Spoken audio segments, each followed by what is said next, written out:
Oh man, ladies and gentlemen, let's talk about it today. So we're gonna be discussing Lil Wayne today. Lil Wayne broke down with the Echo and a whole lot of other interviews about who saved his life miraculously. His life was saved over the years, and Lil Wayne has opened up more about the nightmares. To be trapped in your own head is some of the most worst situations. Some of us who haven't been through it cannot relate. Now, Wayne has been opening up for over the amounts of years of what he went through. Now, before we get started, let's start this show the right way.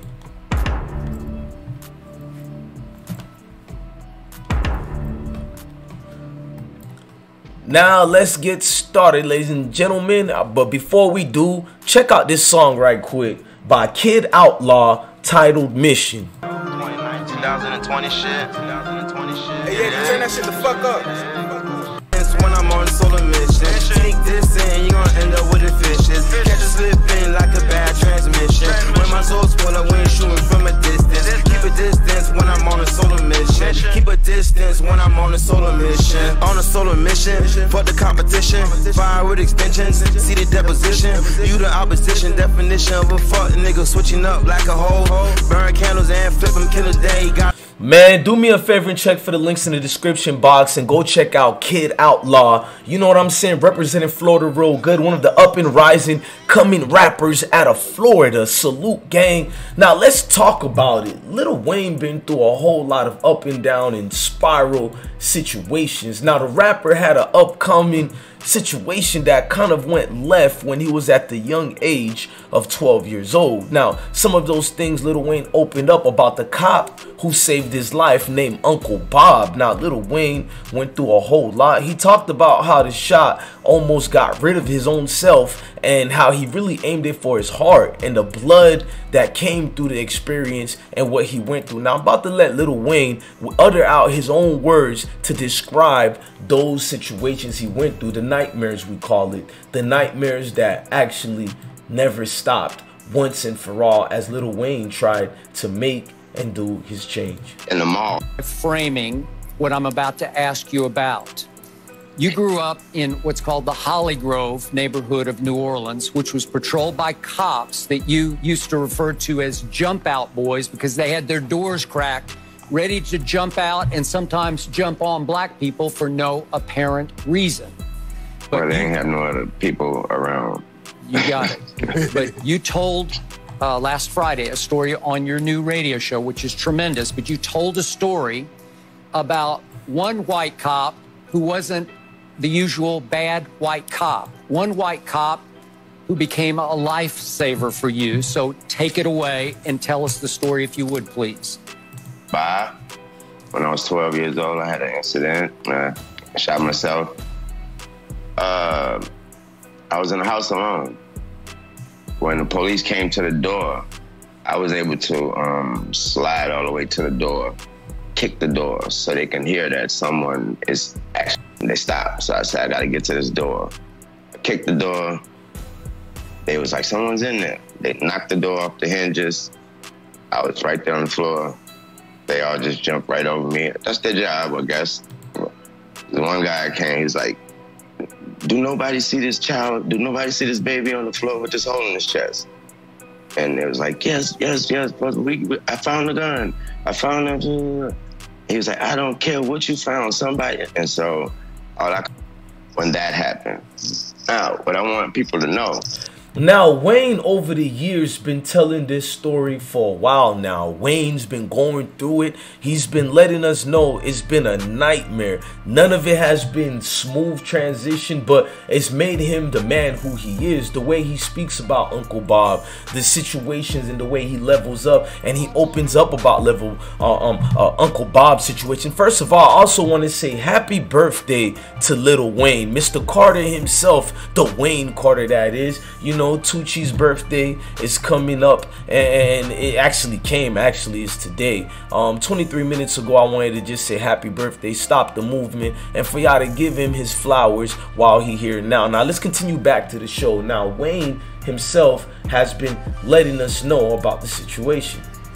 Okay, so this guy, his name is Uncle Bob, and Lil Wayne talks so highly of this person. When he's 12 years old, it's a crazy story. If you have not read the full story about Lil Wayne back in the day, when he was 12 years old, he actually tried to commit suicide. And so this was one of the cops that showed up on the scene, and he was the only one that stepped in to save his life. All the other cops were worried about, you know, drugs in the house or anything like that. So this guy saved his life when he was 12 years old, and he stayed in touch with him, and he's even offered to pay for everything. He's like, listen, I want to help you financially. I want to do whatever I need to do to help you, Uncle Bob, because you saved my life when he was 12. He stayed in contact with him, and you know, he even offered him a job joining his team in like an administrative capacity, but he is all about this Uncle Bob. As I think he should be. I mean, he's 12 years old, and who knows what was going on in his life during that time. And I'd be curious to know if Uncle Bob... Now, Wayne, over the years, would go on a cruise control mode, and he seemed to not forget his roots and who saved him, who helped build a foundation around him. Now, these some of the things we haven't seen in a while. When a rapper gives praise to the ones who looked out for him. Now, Wayne over the years would go on to never forget. And what I mean by forget is you have situations where rappers go through these experiences, they're afraid to open up, afraid to share it, but not Wayne.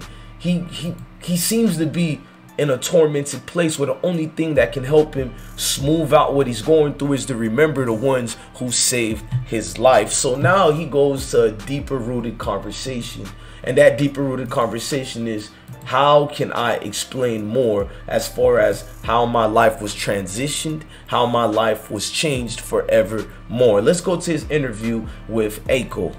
Mental health can play itself out, as you know better than I, as physical pain. It can play itself out as body aches. The world hasn't properly responded to mental health. So what was the moment that you realized, oh no, this is a mental health issue? Once my thoughts got radical and got, you know, to where you got to stop yourself and stop impulsing and say, what did you just think again? Or even if you cried yourself to sleep with that thought on your mind and wake up the next day and be like, I cannot believe I was thinking like that. Thoughts like what? That's why I stayed out the rest of the whole day, just like it was a full day. She found out. And so when I got home, on that thing, it was that Friday, whatever, got home, got a phone, taking off, hung up the phone, One More Chance was on, and I think they was already gone or something, so I was just looking and like, you know what, start thinking again, I had to get myself mad and notice that I didn't have to. That's what scared me. How I know I had mental health problems was I pulled the trigger. You actually pulled the trigger? Yeah, I pulled the trigger. Where'd you shoot? In my chest. Didn't feel a thing from my heart, and didn't feel a thing though. So I wasn't going through any pain. It was a shock. I woke up to the police knocking, and that's what woke me up. Mind you, the walls, the ceiling, school shirt, so therefore it was cotton and we had wood floors. So I'm saying, they picked it up. They saw me, they as in the cops, they saw me just jump clean over me and went through the house talking about, I found the drugs, I found the gun, I found it. So I'm doing all that. And so it took a guy named Uncle Bob. And he ran up there. When he got to the top of the steps and saw me there, he refused to even step over me. One of them yelled like, I got the drugs. And that's when he went crazy. He was like, I don't give a fuck about no drugs. He's like, do you not see the baby on the ground? And funny that I was spitting all in his face, blood, everything. All I was trying to tell him, I'm not a baby. Your car now. Pick me up, bought me, and just kept telling me some shit like, you're not gonna die on me, you're not gonna die on me the whole time. The whole time, I am trying to tell him I'm not a baby. That's why I told him for 30 minutes straight. And so he got me to the hospital. He bought me that. He never even checked me. He just left me, made sure I was good. I met him years later. But he was like, oh, no, I just wanted to say, I'm happy to see that I saved a life that mattered. What would you say kept you alive that day, in that moment? God. Plain and simple. Plain and simple. Break this down for me, because I've never and I couldn't walk a step, let alone a mile in your shoes.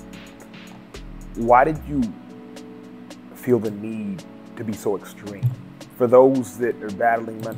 Now, Lil Wayne, the torment situation he's been through can only open up in a deeper rooted place. These are letting you know what these artists go through. It's a whole lot. It's embodied. It basically embodies the man he is, what he overcame over the years, and what he went through. Rap superstar, rap entrepreneur, rap artist, not even a rapper. There's no genre to name or artist who can cleverly open up and describe what he goes through with everybody over the years, in and out. Ladies and gentlemen, I'm your God Bless One. Thank you for watching another episode of I Smoke Hip Hop Live. Love your family, love your kids, and stay blessed. I ain't gonna lie, I don't know my north and my east, you feel me? I got my north and my east. Deposition, you the opposition, definition of a fuck nigga, switching up like a hoe. Burn candles and flip them, kill a day. Gotta go run a show like Death Row. Zoes hopping out bushes in the trenches. Competition, I don't see them in my own lane. Block a fuck nigga in if he wants static. Shots through your fabric, G Nike say that